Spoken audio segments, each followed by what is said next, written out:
దేవునికి స్తోత్రాలు. ప్రభువైన యేసుక్రీస్తు నామంలో ఈ కార్యక్రమం ఇస్తున్న మీ అందరికీ శుభాభివందనాలు. శ్రమలు అనుభవించాలి అనే ఒక అంశమును మనము ధ్యానం చేసుకుందాము.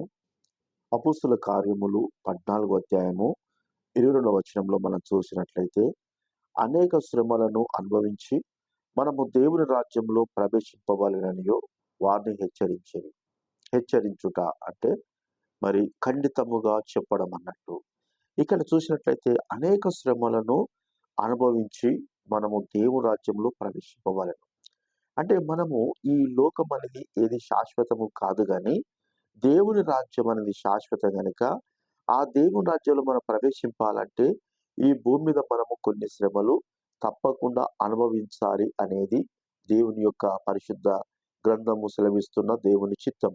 ఇక్కడ యోహాను సువార్త 1వ అధ్యాయము 12వ వచనంలో ఒక మాట ఉంటది. యోహాను సువార్త 1వ అధ్యాయం 12వ వచనములో అక్కడ ఎందరైతే తన్ను ఎందరు అంగీకరించారో వారందరికీ తన నామందు విశ్వాసం ఉంచు వారికి దేవుని పిల్లవుటకైన అధికారము అనుగ్రహించాను. దేవుడు ఎంతమంది అయితే యేసుక్రీస్తు ప్రభు దేవుడు రక్షకుడిని అంగీకరించారో వాళ్ళందరికీ దేవుడు తన పిల్లలైన అధికారం ఇచ్చాడు.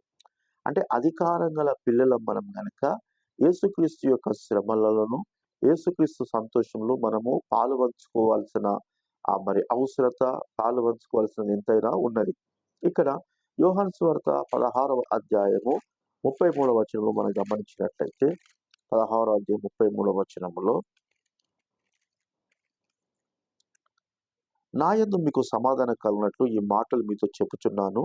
లోకంలో మీకు శ్రమ కలుగును, అయినా ధైర్యం తెచ్చుకునుడి, నేను లోకమును జయించి ఉన్నాను అంటున్నాను. యేసుక్రీస్తు ప్రభు యందు విశ్వాసం ఉంచుతున్నాం మనము.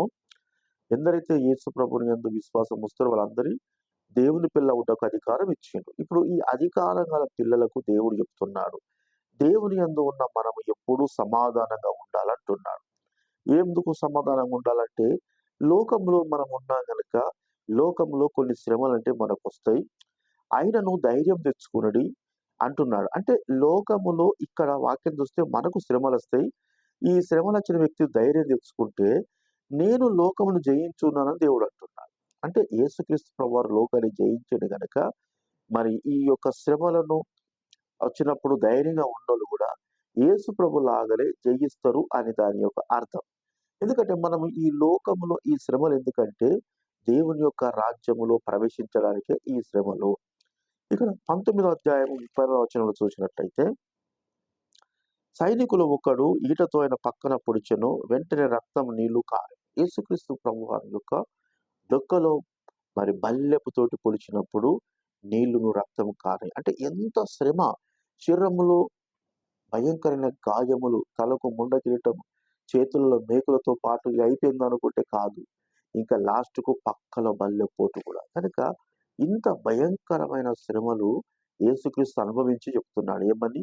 నా యందు మీకు సమాధానం కలుగునట్లు ఈ మాట చెప్తున్నాను. లోకంలో మీకు శ్రమ కలుగును. అంటే యేసు ప్రభుకు వచ్చినన్ని శ్రమలు కాదు గాని, మనకు వచ్చిన శ్రమలు మనకు గొప్పే గాని యేసు ప్రభుకు వచ్చినంత గొప్ప కావు. కనుక మనం ధైర్యం తెచ్చుకోవాలి. అపోస్తుల కార్యములు 7వ అధ్యాయము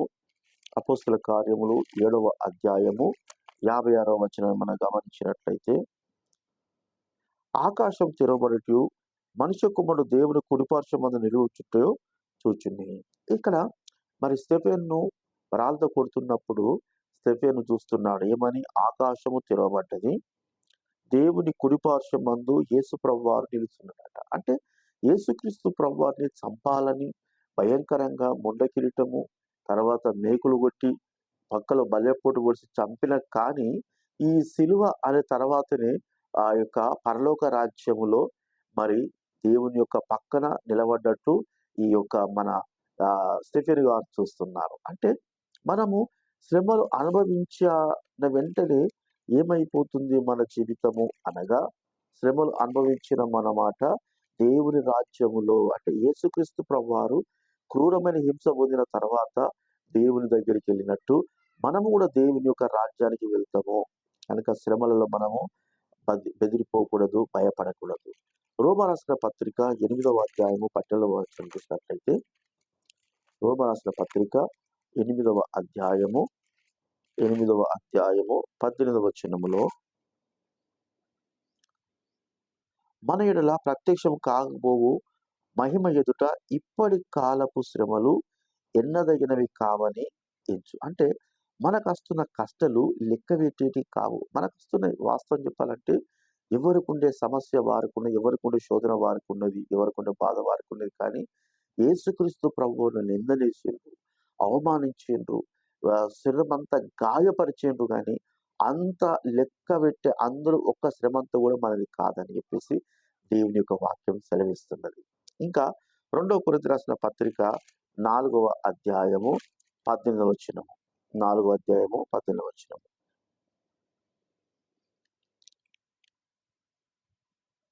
2 కొరింథీ రాసిన పత్రిక 4వ అధ్యాయము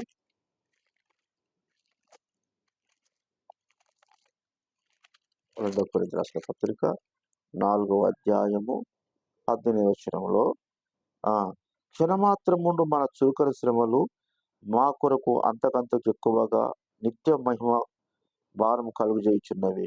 అంటే ఈ శ్రమలు క్షణమాత్రం ఉండేటి, అంటే కొద్ది రోజులు ఉండే శ్రమలు కనుక ఈ శ్రమలు ఏం చెప్తాయంటే నిత్య మహిమలకు మనం తీసుకెళ్తా. అంటే కనుక శ్రమ పడుతున్నాం మనం అంటే నిత్య మహిమలో మన కొరకు దేవుని యొక్క మరి దేవుని యొక్క సన్నిధిలో మనకు స్థానం ఉన్నది అని చెప్పేసి మనం గమనించుకోవాలి. మనకున్న శ్రమలలో మనం ధైర్యం కలిగి మరి దేవుని బట్టి ముందుకు కొనసాగుతాం. ఈ కొద్ది మాటలు ప్రభు మనం ఇంట్లో దీవించును గాక. ఆమేన్.